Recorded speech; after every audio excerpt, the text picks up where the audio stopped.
Hey everyone, so welcome back to my channel, and today I'm going to be doing some more toy reviews. For this batch, I'm going to be reviewing 5 figures. 3 of them are going to be Transformers and 2 will be Star Wars Black Series. This is going to be the first time reviewing some Transformer toys, and it's definitely going to be a lot more different, mostly just because as I was developing my critique for these figures, I also had to do the transformations too, which took a lot of time. Originally, I was going to do 7, but for this batch, I'm only going to do 5. But for the figures I reviewed today, I reviewed Autobot Slammer, which is a deluxe figure, I believe. Autobot Silverstreak, which is also another deluxe figure.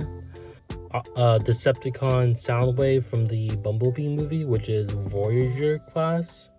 And then I also reviewed Hera from Star Wars Rebels Black Series figure, which I believe this one was a re-release, as well as I also reviewed the Star Wars Mandalorian figure where he's on the ice planet with baby Grogu. This one's a deluxe version of the Black Series, and yeah, let me just jump straight into the review process.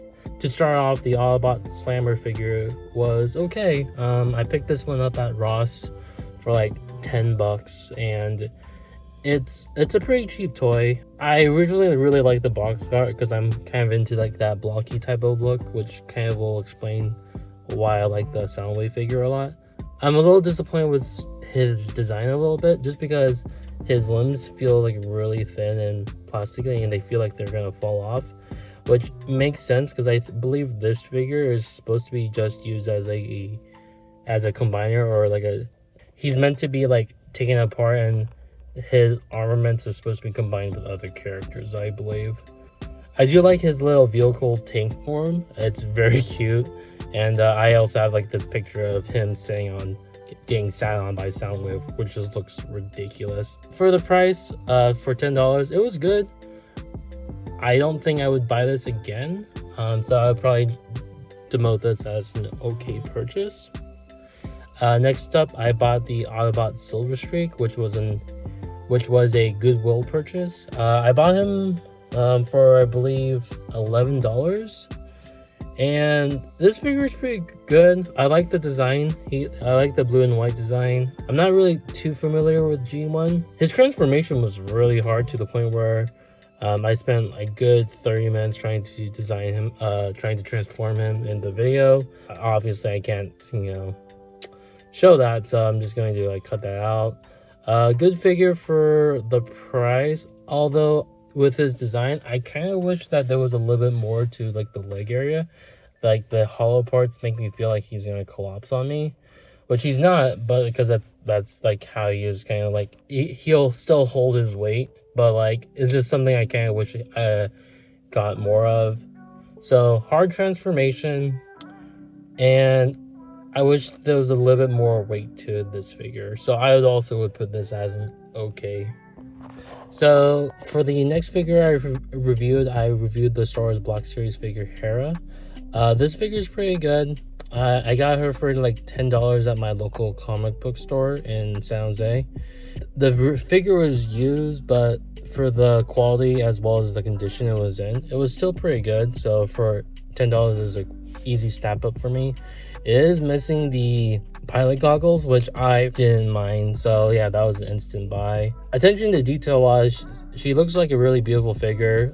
Has the likeliness of Hera Syndulla from Star Wars Rebels. I only had really one caveat with this figure, and it was the bendable knees. So like, again, like this figure looks like it was just ripped straight out of Star Wars Rebels and just given that more of that realistic look, which is great.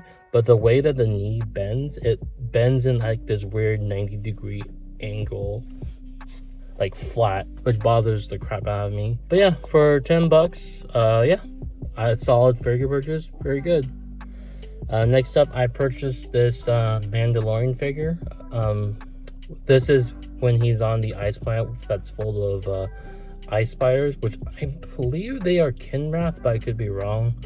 It also includes with this like baby Yoda figure, which is like really adorable because he's like eating like the spider pods and stuff.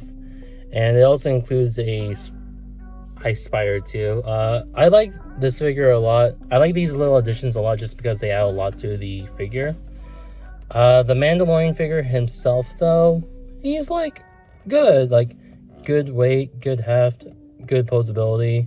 There's one big caveat I had with this figure, and it was the back area. So I happen to have like this spare backpack for when I bought the armor credit collection, because it came with her, and she doesn't have a slot in the back for the backpack, so it was because it's clearly meant for the Mandalorian. So I'm able to like attach the backpack, but I'm not able to attach the gun sling in the back.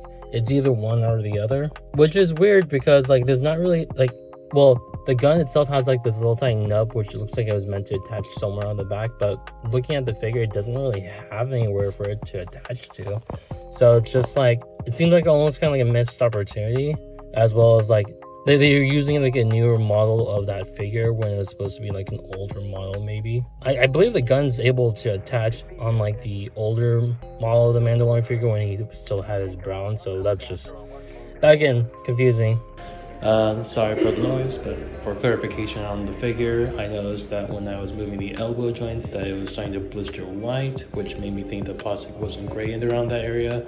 The figure did cost about $40, which I'm just gonna say this outright, this should not be a $40 figure. At most it should be $26.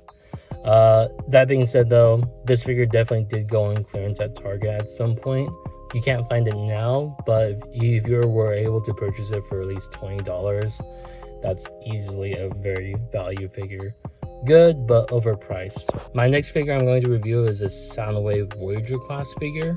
The design is based off from the Bumblebee movie. It was released as like the Studio Series figure. I spent about $30 on this figure, and I definitely do like this figure a lot. So like when I unboxed it, I noticed that based off like the cover art on the back, it looked like the figure wouldn't be as bulky as I thought it was going to be. So I was surprised. So when I opened it up, I was actually surprised by how big his calves and thigh was. But that being said, I actually kind of enjoy that blockier type of look. He also, it has like this ejectable area. So, but unfortunately for those minicons, they are sold separately. So yeah, I don't have that. Yeah, I do like his bulkier figure a lot, and his transformation is pretty simple too. He becomes like this Cybertron aircraft, and it looks just, again, pretty cool. Good design, good heft, lots of additional features that I liked as well too. And for $30, I think he's pretty well priced for this figure. So yeah, if you are looking to buy a Soundwave figure, by all means, I would pick this one up. Conclusion, I felt the Autobot Slimer figure was okay. Autobot Silverstreak was okay. I really did like the Star Wars Black Series Hera figure. I thought she was a really good figure for the price. I thought the Mandalorian figure was also good too. I think he was definitely overpriced. And finally, the Decepticon Soundwave Voyager class figure, very good. Honestly, a really great figure. That's pretty much it in terms of my toy reviews. If you guys enjoyed this video, feel free to like and subscribe. Tell me which of these 5 figures was your favorite that I talked about. And as always, I will see y'all for the next one. Bye!